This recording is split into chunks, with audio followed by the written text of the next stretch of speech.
अस्सलाम वालेकुम everyone, hello and welcome to IQ star education. फिर से एक नई वीडियो के साथ आपका बहुत स्वागत है।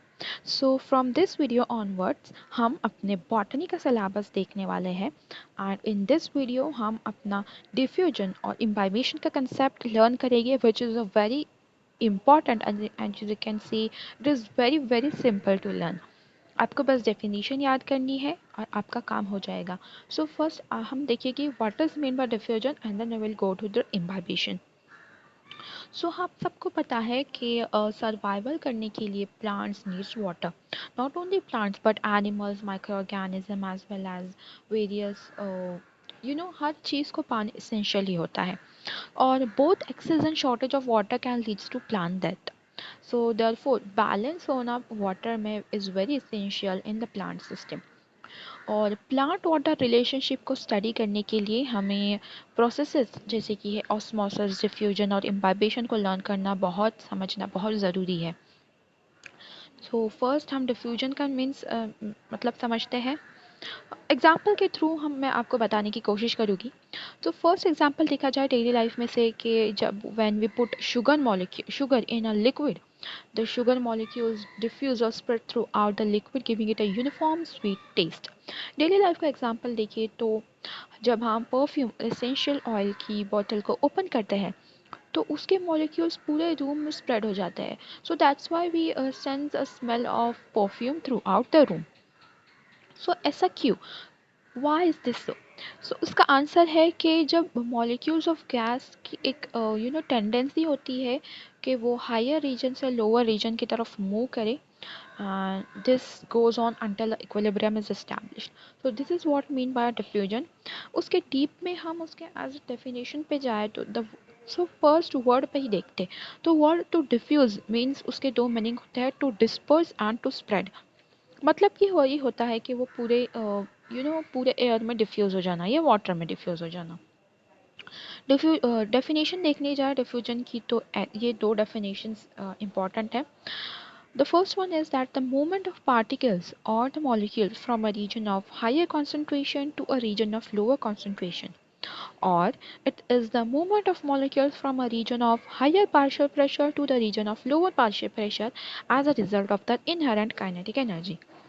तो दिस इज नथिंग बट एक ही होता है और इन दोनों डेफिनेशन को मिला के एक लास्ट डेफिनेशन बनाई गई है जो कि बहुत इंपॉर्टेंट है और आपको हमेशा यही डेफिनेशन यूज़ करनी है।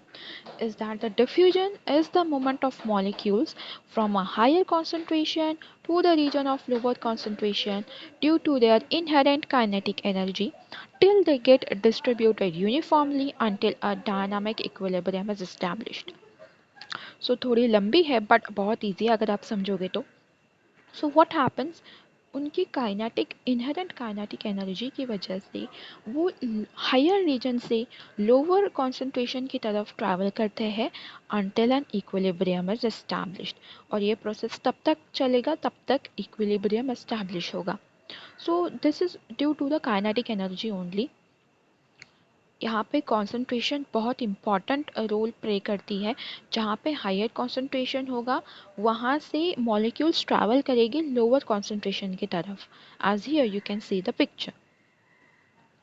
सो यहाँ पे हम फैक्टर्स की बात करें जो कि डिफ्यूजन को अफेक्ट करती है तो यहाँ पे first factor is the temperature. अगर टेम्परेचर इंक्रीज हुआ तो रेट ऑफ डिफ्यूजन इंक्रीज हुआ, ग्रेडियंट प्रेशर इंक्रीज हुआ तो रेट ऑफ डिफ्यूजन भी इंक्रीज हुआ। कंसंट्रेशन, मैंने आपको बताया था कि concentration play a very important role. अगर कंसंट्रेशन ज़्यादा है सो डिफ्यूजन प्रेशर भी ज़्यादा होगा। Also the chemical nature of the diffusing substance, whether it is acidic, basic, electrolyte or non-electrolyte, until they play a very important role in the diffusion. तो अब हमने diffusion देख लिया, उसके एग्जाम्पल्स देख लिए, उसकी डेफिनेशन देख ली, also we have seen the factors affecting diffusion. अब हम उसका इम्पोर्टेंस देखेंगे। तो आखिर हम ये पढ़ क्यों रहे, तो उसका इम्पोर्टेंस है क्या प्लांट्स में।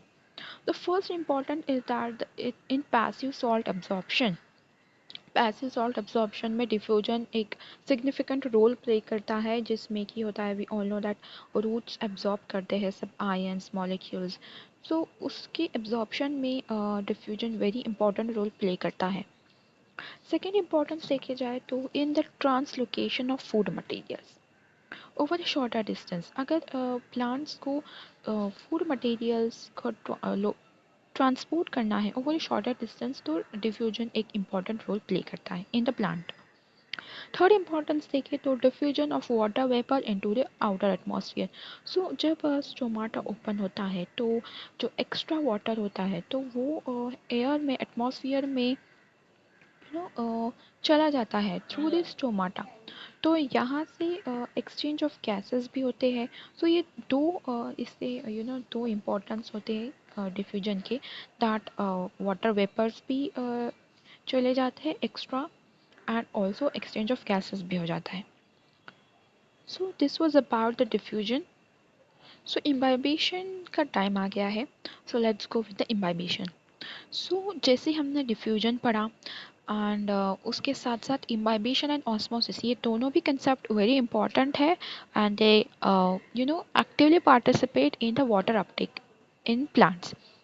एग्जाम्पल के थ्रू हम देखना चाहे कि जब हम swelling of seeds when kept in water, तो जब ड्राई रेजिन्स को वाटर में रखते हैं दे स्वेल, वो वाटर को एब्जॉर्ब करते हैं एंड उनका वॉल्यूम बढ़ जाता है। तो ये एक इम्पॉर्टेंट पॉइंट हुआ that the increase in volume. Also swelling of woods during the rainy season, rainy season में भी वुड्स जब स्वेल करते हैं तो ये भी एक इम्पॉर्टेंट एग्जाम्पल हो जाता है इम्बाइबेशन का। So first let's go through what is imbibition. So it is a physical process, or we all know there's a physical process like a diffusion in plants which leads to the uptake of water. Example तो हमने देख ही लिया that if few seeds is placed in water, they absorb water and swell and there is increase in volume. So this is nothing but the imbibition. Imbibition की definition देखी जाए तो it is the absorption of water by colloidal materials resulting into the swelling of colloidal material is known as the imbibition. So it is nothing but the phenomenon of taking enough water and consequent swelling of the colloidal material. Colloidal material पानी को absorb करते हैं और swell हो जाते हैं. That is nothing but the imbibition. अब जो पानी होता है उसमें हाइड्रोफिलिक कोलॉइड्स होते हैं, यानी कि मटेरियल अट्रैक्टिव। हाइड्रोफिलिक मीन्स पानी को अट्रैक्ट करने वाले, जिसमें केमिकल और इलेक्ट्रोस्टैटिक फोर्स होता है जिससे कि वो मटेरियल्स में एब्जॉर्ब हो जाते हैं। So the movement of water which is along the diffusion gradient. Imbibition में दोनों भी चीज़ें होती है, absorption and adsorption. Absorption AB and adsorption AD of water or solvents, यानी कि colloidal substance like protein, agar, cellulose, gelatin, starch etc. तो वो यहाँ पे absorb and adsorb हो जाते हैं। absorb की मीनिंग देखनी जाए तो जब कोई चीज़ एंटर होती है किसी भी सब्सटेंस में तो उसे हम और वॉल्यूम इंक्रीज होता है तो उसे एब्जॉर्प्शन कहा जाता है। एडजॉर्प्शन का मतलब क्या होता है? So some water molecules are held on the surface. अगर सरफेस पे अगर वाटर मॉलिक्यूल्स या कोई भी मॉलिक्यूल्स हेल्ड किए जाए तो उसे एडजॉर्प्शन के नाम से जाना जाता है। तो that is nothing but the absorption and adsorption. तो यहाँ पे इम्बाइबेशन में दोनों भी हो रहा है, वाटर का और कोलॉइडल सब्सटेंस का।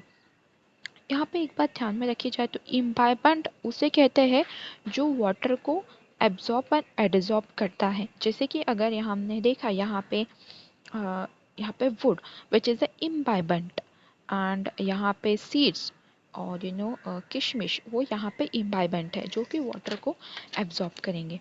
So that was about the imbibition. It is a very simple process.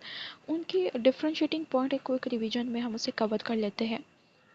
Diffusion एक सिंपल डिस्पर्शन फिनोमेनन है जो डिफरेंट स्टेट्स ऑफ मैटर में होता है, while imbibition is a physical phenomenon of hydrophilic matter. So diffusion particles diffusion pressure create करते हैं, but यहाँ पे imbibition particle imbibition pressure create करते हैं। सो डिफ्यूजन का फिर डेफिनेशन आ जाता है that it takes place from a region of higher concentration to the region of lower concentration, and imbibition occurs in the substance possessing hydrophilic colloids. एक यहाँ पे इम्पॉर्टेंट पॉइंट आ जाता है that the diffusion occurs in solid, liquid and gases, तीनों भी इसमें हो जाता है, बट यहाँ पे imbibition only occurs in the organic solids like wood, seeds etcetera. Diffusion में टेम्परेचर बहुत इंपॉर्टेंट रोल प्ले करता है, but on the contrary imbibition में ह्यूमिडिटी इंपॉर्टेंट रोल प्ले करती है। एग्जाम्पल तो मैंने आपको बता ही दिए, that exchange of gases during photosynthesis and respiration, also the swelling of foods. तो ये हो गया एक quick revision. Now it's fact time. अब हम अपने जूलॉजी के लेक्चर में हमेशा एक क्विज पूछते थे and you have to answer that, but अब हम बॉटनी के सिलेबस में, बॉटनी के वीडियोस में मैं आपको रोज़ एक फैक्ट बताऊंगी, मीन्स हर वीडियो में आपको एक फैक्ट बताओगे। सो फैक्ट ये है कि ये है डॉक्टर संदूक रुइट, एक नेपाल के रहने वाले डॉक्टर, और इन्होंने अपने करियर में 65 की उम्र में थाउजेंड्स ऑफ आई पेशेंट्स का ऑपरेशन किया है। ये एक ऑप्थेमोलॉजिस्ट है और इन्होंने थाउजेंड्स ऑफ पेशेंट्स का आई ऑपरेशन किया है, वो भी फ्री में, और उन्हें अपनी रोशनी आंखें वापस दे दी है। तो आप ही बताइए, आजकल के लाइफ, आजकल के ज़िंदगी में कौन ऐसा करेगा, वो भी फ्री में, और आज इन्हें कोई जानता नहीं है। So let's make him famous, doctor Sandeep Ruit. Thank you very much for watching the video. If you like the video, hit the like button, share and subscribe for more such amazing educational videos. हम अपने next video में osmosis का concept देखने वाले हैं. Thank you.